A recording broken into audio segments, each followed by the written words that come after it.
கர்த்தருடைய பரிசுத்த நாமம் மகிமைப்படுவதாக. இரட்சகரும் மீட்பரும் ஆகிய ஆண்டவராகிய இயேசு கிறிஸ்துவ நாமத்தினாலே உங்கள் அனைவரையும் வாழ்த்துகிறேன். இந்த மாதத்திலும் ஆண்டவருடைய சமூகத்திலே வாக்குத்தத்தத்துக்காக ஜெபித்து கொண்டிருக்கக்கூடிய நேரத்தில் உபாகத்தின் புஸ்தகம் உபாகமம்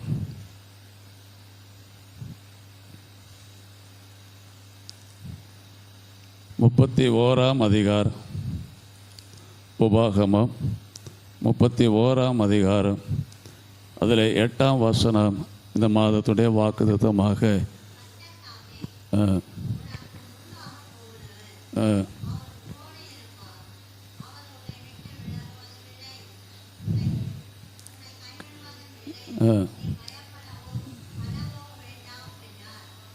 அல்லேலூயா. கர்த்தர் தாமே உனக்கு முன்பாக போகிறவர், அவர் உன்னோடு இருப்பார், அவர் உன்னை விட்டு விலகுவதும் இல்லை, உன்னை கைவிடுவதும் இல்லை, நீ பயப்படவும் கலங்கவும் வேண்டாம் என்றார். இந்த இடத்துல ஆண்டவர் அருமையான வார்த்தைகளை நமக்கு கொடுக்கிறார். என்ன அப்படின்னு சொன்னால், கர்த்தர் தாமே உனக்கு முன்பாக போகிறவர். ஆண்டவருடைய சமூகத்தில் தேவ சமூகம் நமக்கு முன்பாக செல்லுமானால் நமக்கு எந்த குறையுமே இருக்காது. எல்லாவற்றையும் கர்த்தர் பார்த்துப்பார். அவர் முன்னாடி போயிட்டு நம்ம பின்னாடி போகணும். அப்படி போகக்கூடிய நேரத்தில் ஆண்டவர் பெரிய பெரிய காரியங்களை செய்ய வல்லவராக இருக்கிறார். ரெண்டாவது, தடைகளை நீக்கி போட வல்லவராக இருக்கிறார். இந்த மாதம் முழுதும் வரக்கூடிய தடைகளை நீக்கி போட அவர் முன்பாக போவாரானால் நமக்கு என்னென்ன காரியங்கள் நமக்கு நடக்கும் அப்படின்னு சொல்லிட்டு அநேக காரியங்கள் வேதத்தில் இருக்கிறது. நமக்கு முன்பாக அவர் போகக்கூடிய நேரத்தில் கோணலானவளை சபையாக்குவார். ரெண்டாவது, சத்துருக்களை நிர்மூலமாக்குவார். மூன்றாவது, நாம் எதிர்பார்த்து கொண்டு இருக்கக்கூடிய காரியம் வாய்க்கும். அப்படி ஆண்டவர் நமக்கு முன்பாக சென்று கோணலானவளை செவ்வையாக்கி நேரான வழியிலே நம்மை நடத்தக்கூடிய தேவனாய் இருக்கிறார். அப்போ கர்த்தர் தாமே உனக்கு முன்பாக போகிறவர் என்று இந்த இடத்திலே சொல்லப்படுகிறது. அடுத்தது, அவர் உன்னோடு இருப்பார். ஆண்டவர் நமக்கு முன்பாக செல்லக்கூடிய தேவன் மட்டுமல்ல, அவர் உன்னோடு இருப்பார் என்று இங்கே சொல்லப்படுகிறது. ஒன்று, முன்னாடி போகிறார். ரெண்டாவது, நம்மோடு இருப்பார். அடுத்து சொல்கிறார், நான் உன்னை விட்டு விலகுவதும் இல்லை, உன்னை கைவிடுவதும் இல்லை என்று சொல்லுகிறார். சொல்லிட்டு என்ன சொல்கிறாரு, நீ பயப்படவும் கலங்கவும் வேண்டாம். அல்லேலூயா. இந்த வசனத்தில் 6 காரியங்களை இந்த மாதத்திலே வாக்குத்தத்தமாக கொடுக்கிறார். 6 காரியங்களை நமக்கு இந்த வசனத்திலே சொல்லப்படுகிறது. ஆண்டவர் மாதம் முழுவதும் நம்மோடு இருப்பார். ஆமென் சொல்லாமா? மாதம் முழுவதும் நம்மோடு இருப்பது மட்டுமல்ல, ஆரம்பத்தில் சொல்லக்கூடிய காரியம், அவர் நமக்கு முன்பாக செல்லக்கூடிய தேவன். நமக்கு முன்பாக செல்லக்கூடிய தேவன். அடுத்தது, இந்த மாதம் முழுவதும் நம்மை கர்த்தர் நம்மோடு இருப்பார். மூன்றாவது, அவர் நம்மை விட்டு விலகுவதும் இல்லை. நான்காவது, கைவிடுவதும் இல்லை. அவர் நம்மை விட்டு கைவிடுவதும் இல்லை. அடுத்து சொல்கிறாரு, நாம் பயப்பட வேண்டியதில்லை. ரெண்டாவது, கலங்கவும் வேண்டாம் என்று சொல்லுகிறார். இப்படி 6 விதமான ஆசீர்வாதத்தை நமக்கு இந்த மாதத்திலே கொடுக்கிறார். அது மட்டுமல்ல, 6 விதமான பாதுகாப்பை இந்த மாதத்திலே நமக்கு கொடுக்கிறார். ஒன்று, நமக்கு முன்பாக செல்லக்கூடியவர். ரெண்டாவது, இந்த மாதம் முழுவதும் நம்மோடு இருக்கக்கூடியவர். மூன்றாவது, அவர் வழியில் விட்டுட்டு போகக்கூடிய தேவன் அல்ல, நம்மை விட்டு விலகாத தேவன். நாலாவது, நம்மை கைவிடாத தேவன். ஐந்தாவது சொல்லக்கூடிய நேரத்தில் நாம் பயப்பட வேண்டிய அவசியமில்லை. ஆறாவது, கலங்க வேண்டிய அவசியமில்லை. நம்முடைய வாழ்க்கையில் அநேக காரியங்களை குறித்து பயப்படுகிறோம், அநேக காரியங்களை குறித்து கவலைப்படுகிறோம், கலங்குகிறோம். இந்த மாதம் முழுவதும் ஆண்டவர் நமக்கு கலக்கம் இல்லாமல், பயம் இல்லாமல், தைரியமாக ஆண்டவர் நம்மை நடத்தி செல்வார். காரணம் என்ன கேட்டால், கர்த்தர் நம்மோடு இருக்கிறார். அவர் முன்னாடி செல்கிறார், நம்மோடு இருக்கிறார். அப்படி இருக்கக்கூடிய நேரத்தில் அது மட்டுமல்ல, அவர் சொல்லக்கூடிய காரியம், நான் உன்னை விட்டு விலகுவதும் இல்லை, உன்னை கைவிடுவதும் இல்லை என்று சொல்லுகிறார். அப்போது நம்முடைய வாழ்க்கையில் நம்மை விட்டு விலகாத தேவன் நம்முடைய தேவன். யாத்திராகமம் புஸ்தகத்தில் 33ஆம் அதிகாரத்தில் 14, 16, 17 3 வசனத்தை வாசிப்போம். 14, 15, 16, 17. யாத்திராகமம் 33.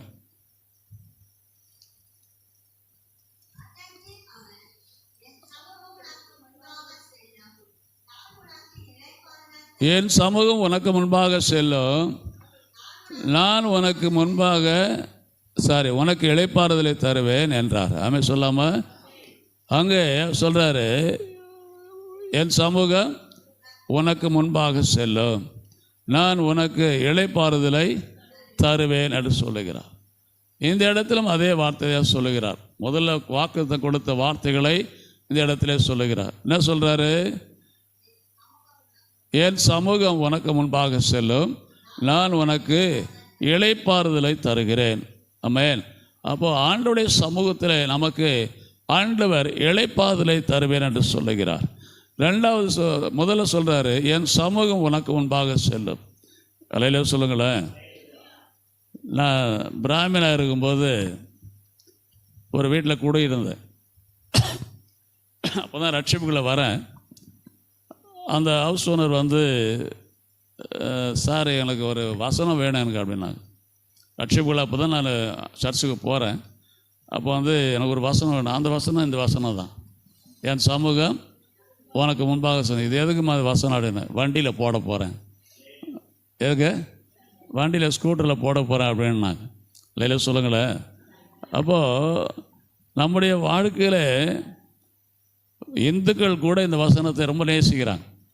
ஆமென் சொல்லாமல், என் சமூகம் உனக்கு முன்பாக செல்லும் என்று சொல்லி இந்த வசனத்தை அவர்கள் நேசிக்கிறார். வசனத்தை தெரிஞ்சு வச்சுருக்காங்க. என் சமூகம் உனக்கு முன்பாக செல்லுன்ட்டு ஒரு வசனம் இருக்குது இல்லை, அதை அந்த ஸ்டிக்கர் வாங்கி கொடுங்க அப்படின்னாங்க. இல்லையில சொல்லுங்களேன். அப்போது நம்முடைய வாழ்க்கையில் நமக்கு தெரியுதே தெரியலையோ, ஆனால் உலகத்தார்கள் தெரிஞ்சு வச்சுருக்காங்க. ஆமென் சொல்லாமல். அப்போ நம்முடைய வாழ்க்கையில் 16ஆம் வசனம் வாசிங்க. அப்பொழுது அவரை நோக்கி, உம்முடைய சமூகம் என்னோட கூட செல்லாமல் போனால் எங்களை இவ்விடத்திலிருந்து கொண்டு போகாதிரும். அடுத்து சொல்கிறார் பாருங்க, எனக்கும் உமக்கும் உமது ஜனத்திற்கும் உம்முடைய கண்களிலே கிருபை கிடைத்தது என்பது எதனாலே அறியப்படும்? நீர் என்னோடு கூட வருவதனால் அல்லவா? இப்படியே பூமியில் மேலுள்ள ஜனங்கள் எல்லாரிலும் நானும் உம்முடைய ஜனங்களும் விசேஷித்தவர்கள் என்று விளங்கும் என்றார். அல்லேலூயா சொல்லாமா? அப்போ அவர் நம்மோடு வரக்கூடிய நேரத்தில் நாம் அனைவரும் விசேஷித்தவர்கள். ஆமென். அவர் நம்மோடு வருவது எவ்வளவு பெரிய ஸ்லாகிந்தார். ஒரு குழந்தையை தகப்பன் அழைத்து கொண்டு போவதைப் போல அவர் நம்மோடு வருகிறார். ஆமென் சொல்லாமா?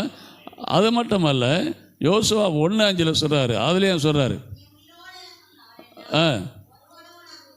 ஒருவரும் உனக்கு முன்பாக நிற்கிறதில்லை. ஆமென் சொல்லாமா? உன்னோடு இருப்பேன். பாருங்கள், ஓசையோடு இருந்தது கூட உன்னோடு போல இருப்பேன். நான் உன்னை விட்டு விலகுவதும் இல்லை, உன்னை கைவிடுவதும் இல்லை. அல்லேலூயா சொல்லாமா? இப்படி நிறைய இடத்துல நான் உன்னை விட்டு விலகுவதில்லை என்று சொல்லி ஆண்டவர் அநேக வசனங்களை சொல்லி வைத்திருக்கிறார். ஏன் அப்படி சொல்லுகிறார் என்று சொன்னால், தன்னுடைய பிள்ளைகளோடு அவர் இருக்க வேண்டும் என்று விரும்புகிறார். நான் உன்னை விட்டு விலகுவதும் இல்லை, உன்னை கைவிடுவதும் இல்லை என்று சொல்லுகிறார். அப்போது ஆண்டவர் நம்மை விட்டு விலகாத தேவனாக இருக்கிறார். அப்போது நம் மீது அவர் வைத்த அன்பு இந்த இடத்துல நன்றாக விளங்குகிறது. நான் ஊழியம் ஆரம்பிக்கும் பொழுது இந்த யோசுவா 1:5 தான் எனக்கு கொடுத்தார். கலங்கி கூட இருக்கக்கூடிய நேரத்தில், வேதனை நேரத்தில், ஆண்டவரே இந்த ஊழியம் நான் எப்படி நடத்துறதுன்னு தெரியல எனக்கு. எனக்கு ஆதரவு யாரும் கிடையாது, துணை யாரும் கிடையாது, என்னை கைட் பண்ணுறது யாரும் கிடையாது. அதனால் நீர் தான் என்னை கைட் பண்ணணும், நீர் தான் என்னை வழி நடத்தின என்று ஜெபிக்கக்கூடிய நேரத்தில் டக்குன்னு இந்த வசனத்தை கொடுத்தார். இல்லை சொல்லுங்களேன், நீ உயிரோடு இருக்கும் நாளெல்லாம் ஒருவனும் உனக்கு முன்பாக எதிர்த்து நிற்பதில்லை. நான் மோசையோடு இருந்தது போல உன்னோடும் இருப்பேன். நான் உன்னை விட்டு விலகுவதும் இல்லை, உன்னை கைவிடுவதும் இல்லை என்று சொன்னார். அப்போ ஆண்டவர் இந்த நாளிலே நமக்கு கொடுக்கக்கூடிய காரியம் என்னவென்று சொன்னால், நான் உன்னை விட்டு விலகுவதும் இல்லை, உன்னை கைவிடுவதும் இல்லை என்று சொல்லுகிறார். அப்போது இது அநேக இடங்களிலே ஆண்டவர் சொல்லுகிறார். ஆமென் சொல்லாமா? அடுத்ததாக என்ன சொல்லுகிறார்? பயப்பட வேண்டாம். ஆமென். என்ன சொல்கிறாரு? பயப்பட வேண்டாம். லூக்கா 2:10 சொல்கிறாரு, தேவ தூதர்கள் அந்த இடத்துல வந்து இறங்குகிறார்கள், மேய்ப்பர்கள் மத்தியில் வந்து இறங்குகிறார்கள். இறங்கின உடனே சொன்ன முதல் வார்த்தை இந்த வார்த்தை தான். இல்லை சொல்லுங்களேன், வாசிங்க அந்த வசனத்தை. 2:10, தேவதூதன் அவர்களை நோக்கி, பயப்படாதிருங்கள், இதோ எல்லா ஜனத்திற்கும் மிகுந்த சந்தோஷத்தை உண்டாக்கும் நற்செய்தியை உங்களுக்கு அறிவிக்கிறேன். அல்ல சொல்லாம. அப்போது உடனே சொல்லக்கூடிய காரியம் என்னென்னு கேட்டிங்கன்னா, ஆண்டவர் தேவ தூதர்கள் அவரை நோக்கி பயப்படாதீர்கள். இயேசு கிறிஸ்து பிறந்த உடனே சொன்ன வார்த்தை இந்த வார்த்தை. ஆமென் சொல்லாமல். ஏனென்று சொன்னால், பாவ இருள் உலகத்தில் சூழ்ந்திருந்த நேரத்தில் எல்லா ஜனங்களும் இந்த பாவத்தை நிமித்தம் பயந்திருந்தார்கள். ஆகவே தான் அங்கே தேவ தூதர்கள் வந்து இறங்கின உடனே அங்கே சொன்ன வார்த்தை, முதல் வார்த்தை என்ன கேட்டாங்க? பயப்படாதிருங்கள். அல்ல சொல்லாமல். அந்த பயப்படாது இருங்கள் சொல்வதற்கு காரணம் என்னவென்று சொன்னால், அநேக நேரங்களிலே நான் பயப்படக்கூடிய பயம் நமக்கு உண்டாகும். அந்த பயத்தை உண்டாக்குவது சாத்தான். ஆமென் சொல்லலாம். பயத்தை உண்டாக்குது யார்? சாத்தான். அந்த சாத்தான் என்ன பண்ணுறான்? பயத்தை உண்டாக்கி நாம் மேற்கொண்டு மேலே ஏறி போக முடியாமல், மேற்கொண்டு வேலை செய்ய முடியாமல் இந்த காரியம் செய்கிறது. இதே வார்த்தை தான் சகரியாவிடத்தில் சொல்லுகிறார். அதே லூக்கா 1:13 வாசிங்க. லூக்கா 1:13.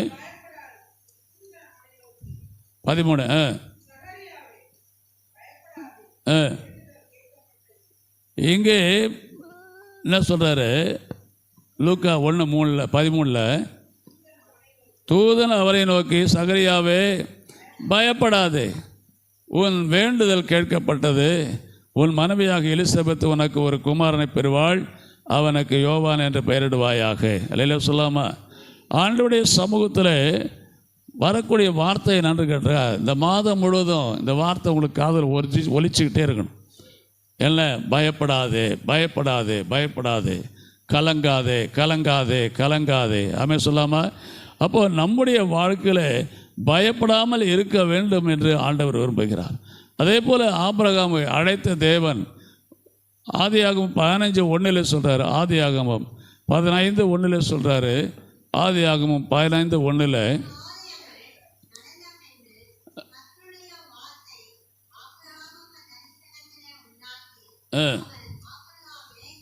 ஆபிரகாமே நீ பயப்படாதே. அல்ல சொல்லாமா?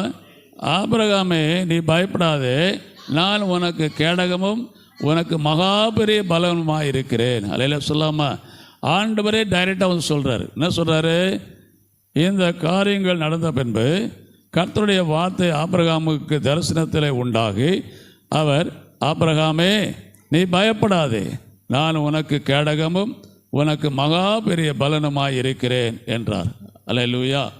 அப்போது நம்முடைய வாழ்க்கையில் ஆண்டவர் நமக்கு கேடகமாக இருக்கக்கூடிய தேவனாய் இருக்கிறார். அது மட்டுமல்ல, ஆண்டவர் சொல்லக்கூடிய வார்த்தை, அவர் ஆபிரகாமை அழைத்தது அவர்தான். ஆனாலும் அழைத்த தேவன் எப்படி இருப்பாரோ என்று அவனுக்கு தெரியாது. அவன் பயந்து கொண்டு இருக்கக்கூடிய நேரத்தில் அப்பொழுதுதான் ஆண்டவர் பேசுகிறார். நீ பயப்படாதே, நான் உனக்கு கேடகமும் உனக்கு மகா பெரிய பலனுமாய் இருக்கிறேன் என்று சொல்லுகிறார். அல்லேலூயா. அப்போது ஆண்டவர் நமக்கு எப்போவுமே பயப்படாதே, பயப்படாதே என்று அநேக இடங்களில் சொல்வது மட்டுமல்ல, நம்மை தைரியப்படுத்தும் விதமாக ஆண்டவர் பல இடங்களில் அவர் சொல்லுகிறார். 2 தீமோத்தேயு 1:7 2 தீமோத்தேயு 1:7. தேவன் நமக்கு பயமுள்ள ஆவியை கொடாமல் பலமும் அன்பும் தெளிந்த புத்தியும் உள்ள ஆவியையே கொடுத்தார். மீண்டும் அந்த வசனத்தை வாசிப்போம். பயமுள்ள ஆவியை கொடாமல் பலமும் அன்பும் தெளிந்த புத்தியும் உள்ள ஆவி. அல்ல சொல்லமா? அப்போது நம்முடைய வாழ்க்கையிலே ஆண்டவர் நமக்கு கொடுக்கக்கூடிய ஆவி என்ன ஆவின்னா பலமுள்ள ஆவியை. ஆமே சொல்லாமா? பயத்தின் ஆவியை நீக்கி போட்டு பலனுள்ள ஆவியை கொடுக்கிறார். ஆமே சொல்லாமா? பலனுள்ள ஆவியை கொடுக்கிறார். அடுத்தது தெளிந்த புத்தி உள்ள ஆவியையே கொடுக்கிறார். ஆமே சொல்லாமா? நீ எந்த காரியம் செய்தாலும் தெளிவாக செய்வாய், தீர்மானம் எடுத்து செய்வாய். அப்படி ஆண்டவர் உன்னை நடத்தக்கூடிய தேவனாய் இருக்கிறார். அதே 1 யோவான் 4:18 சொல்லுகிறார். 1 யோவான் 4:18. 1 யோவான் 4:18. அன்பிலே பயம் இல்லை. ஆமே சொல்லாமா? அன்பு ஆண்டவரை நீ நேசித்தாயானால் உனக்குள்ள பயமே இருக்காது. ஆமே சொல்லாமா? உலகத்தை நேசித்தனா பயம் வரும். அப்போ உலகத்தில் இருக்கிறது யார்? சாத்தான். ஆமே சொல்லாமா? உலகத்துக்குள்ளே இருக்கிறவன் சாத்தான். சாத்தான் நீ உலகத்தை நேசித்த அப்படி சொன்னால் உனக்கு அப்பப்போ பயம் வந்துடும். நீ இயேசுவை நேசித்த அப்படி சொன்னால், இயேசு மேலே அன்பு இருக்குமானால் உனக்குள்ளே என்ன இருக்காது? பயமே இருக்காது. ஆமே சொல்லலாம். அதுதான் சொல்கிறாரு, வாசிக்க அந்த வசனத்தை. அன்பிலே பயம் இல்லை, பூரண அன்பு பயத்தை புறம்பே தள்ளும். அல்ல சொல்லாமல் பூரண அன்பு பயத்தை புறம்பே தள்ளும் என்று சொல்லப்படுகிறது. அது மட்டுமல்ல, பூரண அன்பு என்று சொல்லக்கூடிய நேரத்தில் அப்படின்னா என்ன அர்த்தம்? பூரண அன்பு அப்படி சொன்னால் என்ன அர்த்தம்? அன்பிலே பயம் இல்லைன்னு சொல்லிட்டு பூரண அன்பு பயத்தை புறம்பே தள்ளும். பூரண அன்பு என்று சொன்னால் என்ன அர்த்தம்? தேவனிடத்தில் முழுமையாக அன்பு செலுத்தக்கூடிய பிள்ளைகளாக நாம் இருப்போமானால் நமக்குள்ளே இருக்கக்கூடிய எல்லா பயத்தையும் ஆண்டவர் என்ன செய்கிறாரு? வெளியில் தள்ளிடுவார். அல்ல சொல்லாமல் அன்பிலே பயம் இல்லை, பூரண அன்பு பயத்தை என்ன பண்ணும்? புறம்பே தள்ளும். உள்ளே இருக்கிற பயம் எல்லாத்தையும் வெளியில் தள்ளி விட்டுரும். எப்போ? அன்பு நமக்குள்ளே வரக்கூடிய நேரத்தில். ஆமென் சொல்லாமல் அப்போ அன்பு நமக்குள்ளே இருக்குமானால் நமக்குள்ளே பயமே இருக்காது. அதை சொல்ற பூரண அன்பு பயத்தை புறம்பே தள்ளும். பயமானது வேதனை உள்ளது, பயப்படுகிறவன் அன்பிலே பூரணப்பட்டவன் அல்ல. அல்லேலூயா. ஒரு எந்த காரியத்தை குறித்தும் பயப்படக்கூடாது. ஆமென். எந்த காரியத்தை குறித்தும் பயப்படக்கூடாது. எந்த காரியம் இருந்தாலும் பயப்படக்கூடாது. சின்ன காரியமோ பெரிய காரியமோ எந்த காரியத்தை குறித்து பயப்படக்கூடாது. காரணம் என்று சொன்னால் அவர் சொல்கிறாரு, நீ ஆண்டவரை நேசித்தா போதும், கர்த்தர் உனக்கு என்ன செய்வார்? அந்த பயத்தை புறம்பே தள்ளி ஆண்டவர் உன்னை பெரிய காரியங்களை செய்யும்படியாக ஆண்டவர் செய்வார். அல்லேலூயா சொல்லாமல் அடுத்த கடைசியாக சொல்கிறாரு, உனக்கு சொல்லக்கூடிய காரியம் கலங்க வேண்டாம். ஆமென். அநேக நேரங்களிலே கலக்கம் உண்டாகும். இருதயத்திலே ஒரு கலக்கம், மனதிலே ஒரு கலக்கம், அப்படியே கண்ணீர் வந்துகிட்டே இருக்கும். ஏன் வருதுன்னு தெரியாது, நமக்கே தெரியாது. கலக்கம், அந்த கலக்கம் இருக்கக்கூடிய நேரத்தில் உள்ளத்திலேருந்து அந்த கண்ணீர் அப்படியே வந்துக்கிட்டே இருக்கும். சில பேருக்கு அந்த கலக்கம் வரக்கூடிய நேரத்தில் கண்ணீர், வேதனை, துன்பம் எல்லாமே வரும். அல்லேலூயா. கடைசி சொல்கிறாரு பாருங்கள், கலங்க வேண்டாம். எல்லாம் சொல்லாமல் உபாகமம் 20:3 பாருங்கள். உபாகமம் ஏன் கலக்கம் வருது அப்படின்னு சொன்னால், சத்துரு வரும்போது கலக்கம் வருதான். ஆமென். உபாகமம் 20:3.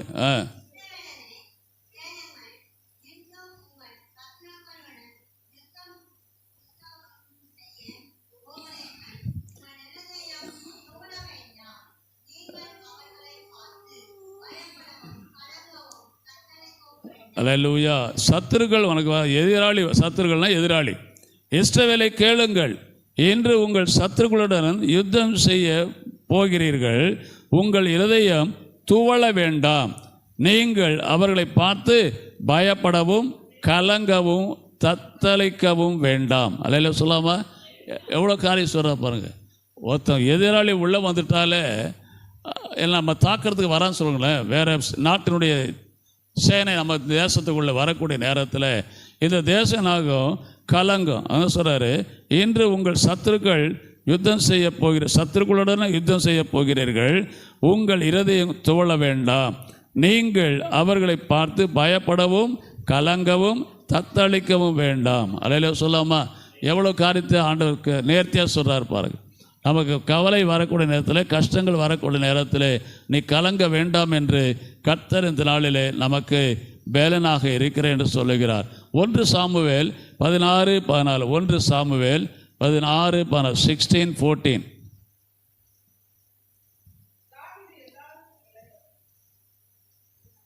1 சாமுவேல் 16:14.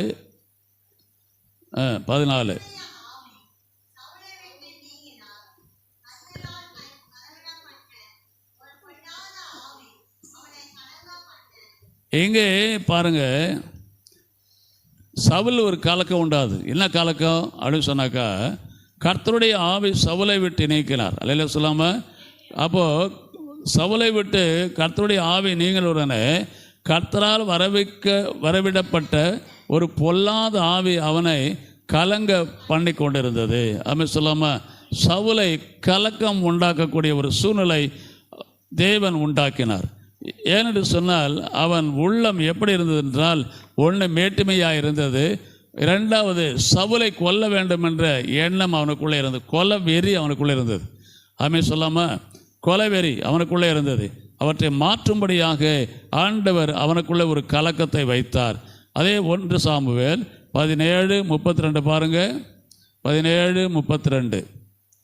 தாவீது சவுலை நோக்கி, இவன் நிமித்தம், யார் நிமித்தம்? கோலியாத்து நிமித்தம் ஒருவனுடைய இருதயமும் கலங்க வேண்டியதில்லை. உம்முடைய அடியானாகிய நான் போய் இந்த பெலிஸ்தனோடு யுத்தம் பண்ணுவேன் என்றான். கரங்களை உயர்த்த ஒரு அல்லேலூயா சொல்லாமா? எல்லாரும் கலங்கி கொண்டு இருக்கா. எனக்கு கவனிங்க, அந்த யுத்தத்தில் இருக்கக்கூடிய போர் சேவர்களை எல்லோரும் கலங்குறாங்க. என் குழந்தைக்கு ராஜா முதற்கொண்டு கலங்கிட்டு இருக்கான். அல்லேலூயா சொல்லுங்களேன். சவுல் ராஜா கலங்குறான். சவுல் ஆக்சுவலி அவன் நல்ல ஹைட்டு, நல்ல வெயிட்டு பாடி. அப்படிப்பட்ட ஒரு சவுல் அவனே என்ன பண்ணுறான்? பயப்படுறான். அல்லேலூயா சொல்லாமல் அவனே பயப்படுறான், அவனே வேதனைப்படுறான்.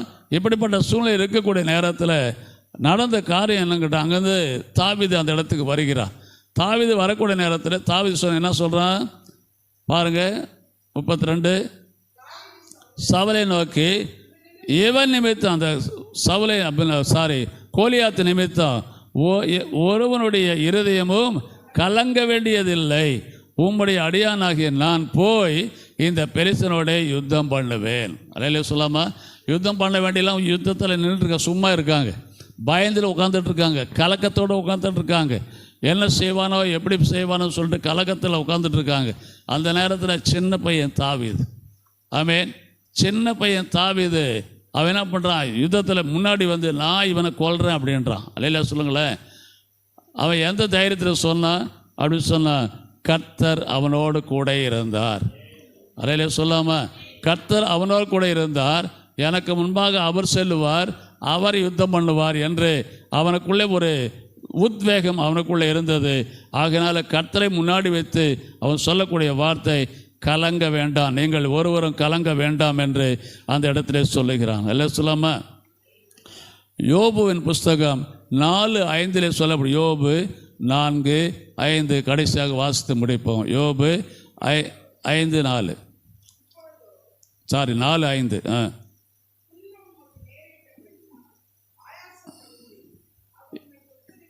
இப்பொழுது எஸ்தர் தன் பணிவிடைக்கென்று ராஜாவை நியமித்திருந்த அவனுடைய பிரதானிகளில் ஒருவனுடைய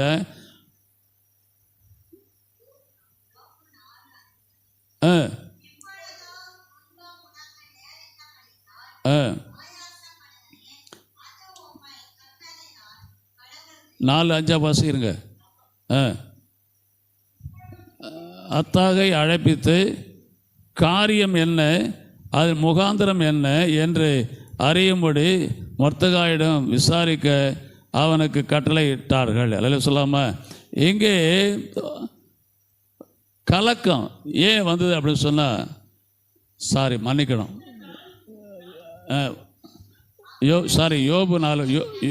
யோபு 4:5 வாசகம். மன்னிக்கணும், யோபு 4:5.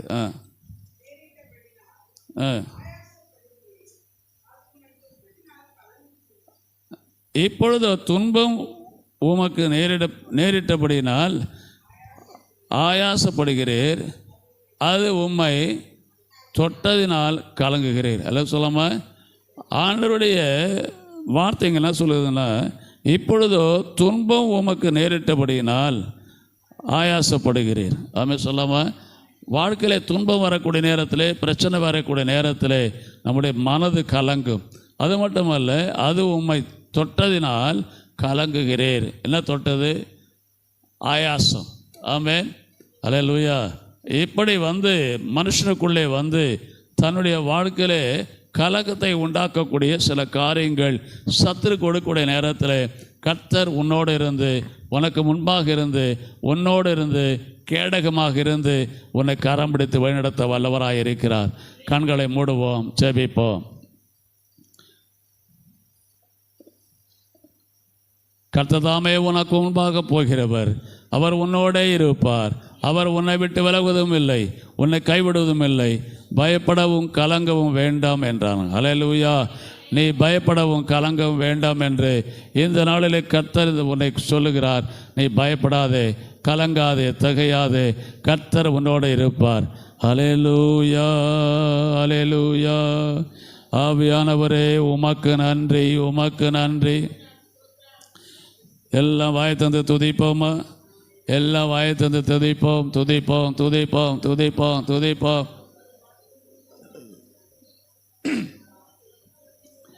நான் உன்னை விட்டு விலகுவதில்லை, நான் உன்னை என்றும் கைவிடுவதில்லை. நான் உன்னை விட்டு விலகுவதில்லை, நான் உன்னை என்றும் கைவிடுவதில்லை. நான் உன்னை காண்கிற தேவன், கண்மணி போல் உன்னை காப்பேன். நான் உன்னை காண்கிற தேவன், கண்மணி போல் உன்னை காப்பேன். நான் உன்னை விட்டு விலகுவதில்லை, நான் உன்னை என்றும் கைவிடுவதில்லை. பயப்படாதே நீ மனமே, நான் காத்திடுவேன் உன்னை தினமே. பயப்படாதே நீ மனமே, நான் காத்திடுவேன் உன்னை தினமே. அற்புதங்கள் நான் செய்திடுவேன், அற்புதங்கள் நான் செய்திடுவேன். உன்னை அதிசயமாய் நான் நடத்திடுவேன், உன்னை அதிசயமாய் நான் நடத்திடுவேன். நான் உன்னை விட்டு விலகுவதில்லை, நான் உன்னை என்றும் கைவிடுவதில்லை. நான் உன்னை விட்டு விலகுவதில்லை, நான் உன்னை என்றும் கைவிடுவதில்லை. திகையாதே, கலங்காதே மனமே, நான் உன்னோடு பயமே. திகையாதே, கலங்காதே மனமே, நான் உன்னுடன் இருக்க பயமே. கண்ணீர் யாவை துடைத்திடுவேன், கண்ணீர் யாவையும் துடைத்திடுவேன். உன் கவலைகள் யாவையும் போக்கிடுவேன், உன் கவலைகள் யாவையும் போக்கிடுவேன். நான் உன்னை விட்டு விலகுவதில்லை, நான் உன்னை என்றும் கைவிடுவதில்லை. நான் உன்னை விட்டு விலகுவதில்லை, நான் உன்னை என்றும் கைவிடுவதில்லை. அனுதினம் என்னை தேடிடுவாய், நான் அளித்திடும் பலனை பெற்றிடுவாய். அனுதினம் என்னை தேடிடுவாய், நான் அளித்திடும் பலனை பெற்றிடுவாய். அத்தி மரம் போல் செழித்திடுவாய், அத்திமரம் போல் செழித்திடுவாய். நான் ஆசையாய் உள்ள கனி கொடுப்பாய். நான் ஆசையாய் உள்ள கனி கொடுப்பாய். நான் உன்னை விட்டு விலகுவதில்லை. நான் உன்னை என்றும் கைவிடுவதில்லை. நான் உன்னை விட்டு விலகுவதில்லை. நான் உன்னை என்றும் கைவிடுவதில்லை. கர்த்தர் நம்மோடு பேசின வார்த்தையை கரங்களை தட்டி நாம் ஸ்தோத்திரிப்போம். கர்த்தர் பேசின வார்த்தைக்காக தனசேகர் ஜெபம் பண்ணும்.